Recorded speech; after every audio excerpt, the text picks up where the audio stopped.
ಪವಿತ್ರ ಕುರ್ಆನ್ನಲ್ಲಿ ಕಲಿಸಿಕೊಡಲಾಯಿತು, ಒಬ್ಬ ಮನುಷ್ಯ ತನ್ನ ದೇವನಿಗೆ ಅತ್ಯಂತ ನಿಕಟನಾಗುವುದು ನಮಾಜಿನಲ್ಲಿ ಸಾಷ್ಟಾಂಗ ಮಾಡುವಾಗ.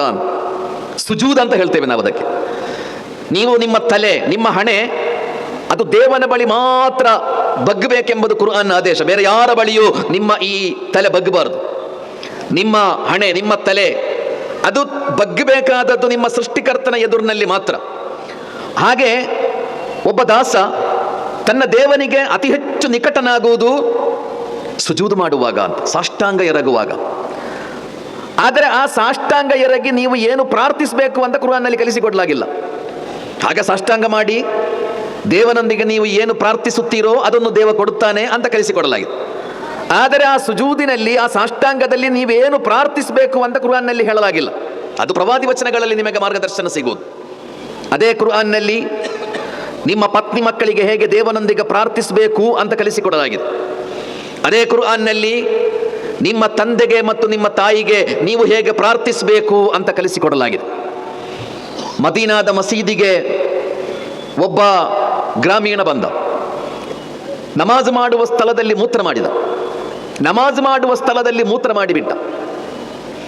ಪ್ರವಾದಿಯ ಸಂಗಾತಿಗಳಿಗೆಲ್ಲ ಕೋಪ ಬಂತು. ಪ್ರವಾದಿಯವರು ಸಂಗಾತಿಗಳನ್ನು ಸಮಾಧಾನ ಪಡಿಸ್ತಾರೆ. ಪ್ರವಾದಿ ಮುಹಮ್ಮದ್ ಸಲ್ಲಲ್ಲಾಹು ಅಲೈಹಿ ವಸಲ್ಲಂ ಆ ಮೂತ್ರ ಮಾಡಿದ ಮನುಷ್ಯನಿಗೆ ಜೋರು ಮಾಡಲಿಲ್ಲ, ಅವನನ್ನು ಮಸೀದಿಯಿಂದ ಹೊರಗೆ ಹಾಕಲಿಲ್ಲ. ಅವನ ಹೆಗಲಿಗೆ ಕೈ ಹಾಕಿ ಅವನಿಗೆ ಮಸೀದಿಯ ಪಾವಿತ್ರತೆಯನ್ನು ಹೇಳಿಕೊಟ್ಟು, ಇನ್ನು ಹೀಗೆ ಮಾಡಬಾರದು ಸಹೋದರ ಅಂತ ಅವನಿಗೆ ಉಪದೇಶ ಮಾಡುತ್ತಾರೆ. ಅದೇ ಪ್ರವಾದಿ ಸಲ್ಲಲ್ಲಾಹು ಅಲೈಹಿ ವಸಲ್ಲಂ ಒಮ್ಮೆ ತನ್ನ ಅನುಯಾಯಿಗಳೊಂದಿಗೆ ಹೇಳಿದರು, ಈ ವೇದಿಕೆಯಲ್ಲಿ ಯಾರಾದರೂ ಕುಟುಂಬ ಸಂಬಂಧ ಹಾಳು ಮಾಡಿದವನಿದ್ದರೆ ಅವ ಈ ಮಸೀದಿಯಲ್ಲಿರಬಾರ್ದು, ಹೊರಟು ಹೋಗಬೇಕು ಅಂತ ಆದೇಶಿಸ್ತಾರೆ.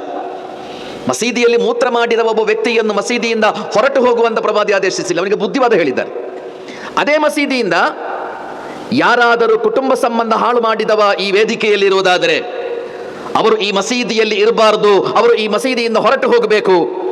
ಯಾಕೆಂದರೆ ಅವರು ಇಲ್ಲಿ ಇರುವುದಾದರೆ ನನ್ನ ಪ್ರಾರ್ಥನೆಗಳು ಕೂಡ ದೇವ ತಿರಸ್ಕರಿಸಬಹುದು ಅಂತ ಕಲಿಸಿಕೊಡ್ತಾರೆ ಪ್ರವಾದಿಯವರು.